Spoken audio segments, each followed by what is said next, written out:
አንድ አምላክ በሚሆን በአብ በወልድ በመንፈስ ቅዱስም ግንቦት 16 በዚህ ቀን እውቀትን ከልቡ ያፈለቀ የኢየሩሳሌም ሰው የአልዓዛር ልጅ ኢያሱ ሲራክ አረፈ።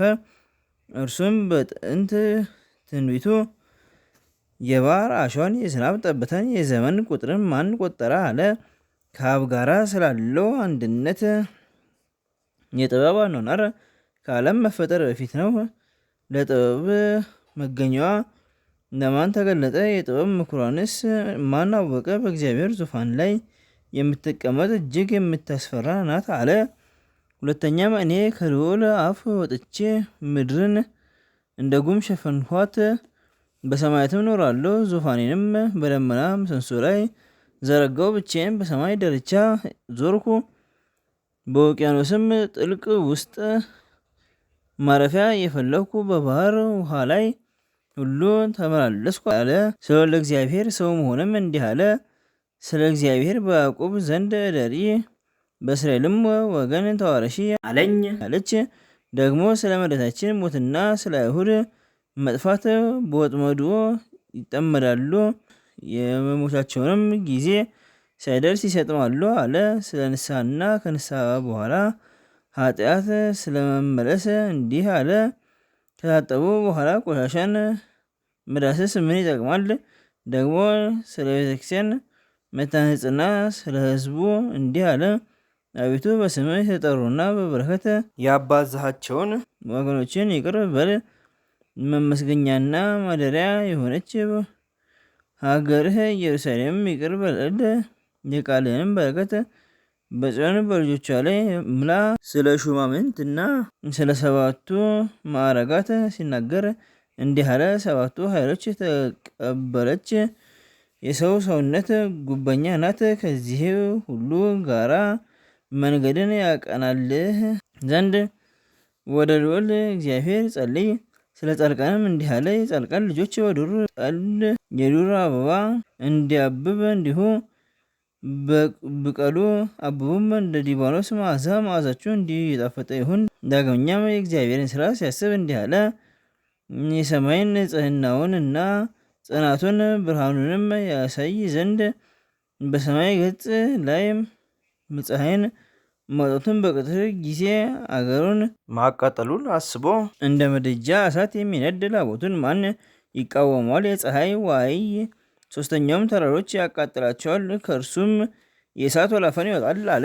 ጨረቃም ለዓለም ምልክቱ ነው፣ በእርሱም የዘመናት የበዓላት ምልክት ይታወቃል። ስለ ከዋክብትም የሰማይ ጌጦቿ ከዋክብት ብርሃናቸው ነው። በእግዚአብሔር ቅዱስ ፈቃድ እንዲሁ ያበራሉና በስርዓታቸውም ጸንተው ከልካቸው ሳይፋለሱ ሳይሳሳቱ ጸንተው ይኖራሉ አለ።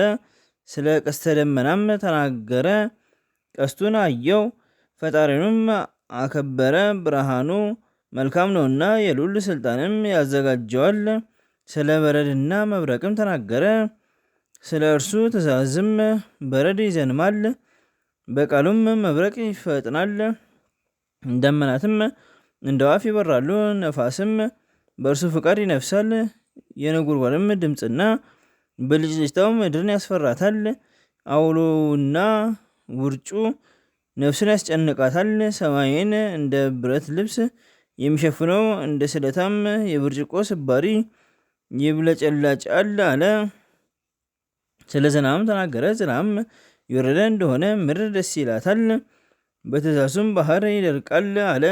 አባቶችንም በተሰጣቸው ብዛት ሲያመሰግናቸው ሄኖክ እግዚአብሔርን ደስ አሰኘው። ኖህም ጻድቅ ሆኖ እንደተገኘ፣ አብርሃም ታማኝ እንደሆነ፣ ይስሐቅም ለሰው ሁሉ የሚጠቅም በረከት እንደተሰጠው፣ ለያዕቆብም በቸርነቱ እንደተገለጠለት፣ 12ቱም ነገድ እንደወለዳቸው በሰውና በእግዚአብሔር ዘንድ ተወለዱ። ሙሴም ስም አጠራሩ የከበረ የመላእክትም ብርሃን መልኩና ስም አጠራሩ የሆነ አለ።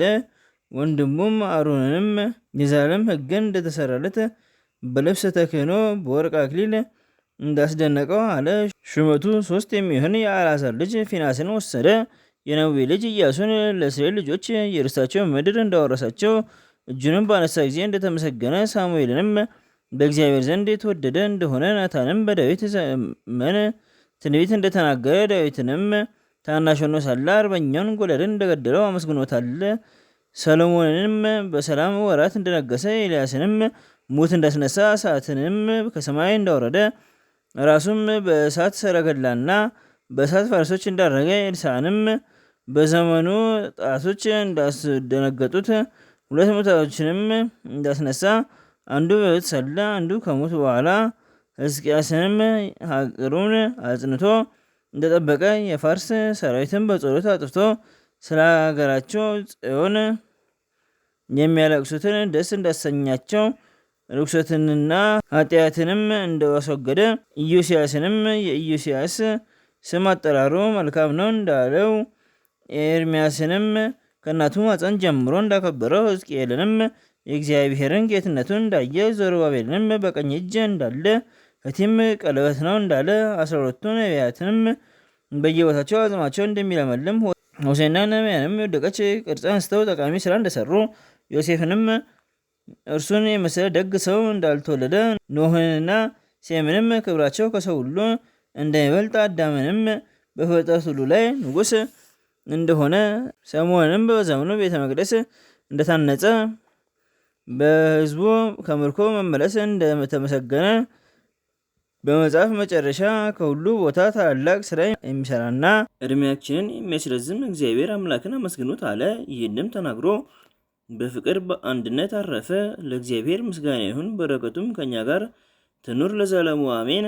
በዚችም ቀን የወንጌላዊ ቅዱስ ዮሐንስ መታሰቢያው ነው።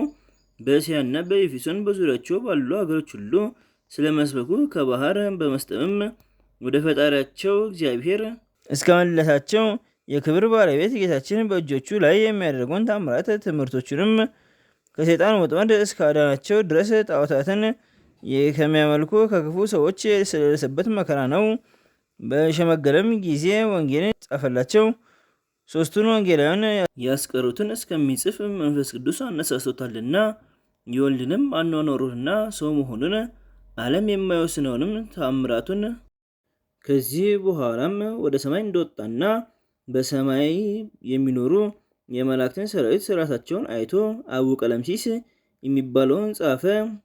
ለስብከቱም የበዓሉ መታሰቢያ ሊሆን ግብፃውያን ይህን ሰሩ። ዳግመኛም በእስክንድሪያ ሀገር ውስጥ ቤተክርስቲያኑ የከበረችበት ቀን ነው። ለእግዚአብሔር ምስጋና ይሁን፣ እኛንም በዚህ የከበረ ሐዋርያ ጸሎት ይማረን፣ በረከቱ ከኛ ጋር ለዘላለሙ ትኑር አሜን። በዚችም ዕለት በሰማዕትነት የሞቱ ኤጲስቆጶሳት የዮሴፍ ልጅ ይምንዋስም መታሰቢያቸው ነው። በረከታቸው ከኛ ጋር ለዘላለሙ ትኑር አሜን። አንድ አምላክ በሚሆን በአብ በወልድ በመንፈስ ቅዱስም ግንቦት 17 በዚች ቀን የከበረ አባት ታላቅ የተመሰገነ የቆጵሮስ ኤጲስቆጶስ ቅዱስ ኤጲፋንዮስ አረፈ። ዘአቅረብኩ ማኅሌተ ዘኪርየ አእላፈ ነተጸምዱከ ዘልፈ ለለነብብ ተወግዘ ኒቴ መጽሐፈ እንተረሰከ እግዚኦ ጸሪቀ መለት ወኮፈ ምላኡ ላንሰ ተርፈ ነቢያት ቅዱሳን ሐዋርያት ሰባክያን ሰማዕታት ወጻድቃን ደናግል አዲ ወመነኮሳት ሄራን ባርኩ ባርኮ በዛቲ መካን እስከ ረጌሊ ቆኑስ ሕፃን ለጻፈ በክርስቶስ ወለዛ ጻፈ ወንዘ ደርሶ ወለዛ አንቦ ስተርጎ ሳዲስ ወለሰማ ቃሎ በስመ መንፈስ ጸሎተሙ ማርያም አራቂተ ኩሉ እንባ ስወረ ማረን ኢየሱስ ክርስቶስ ቅዱሳኑ ጸሎት ጠብቀን በረከታቸው ከኛ ጋር ትኖር። ኦ አምላክነ በከመ ተኮነ ከመ ነው በሰማያት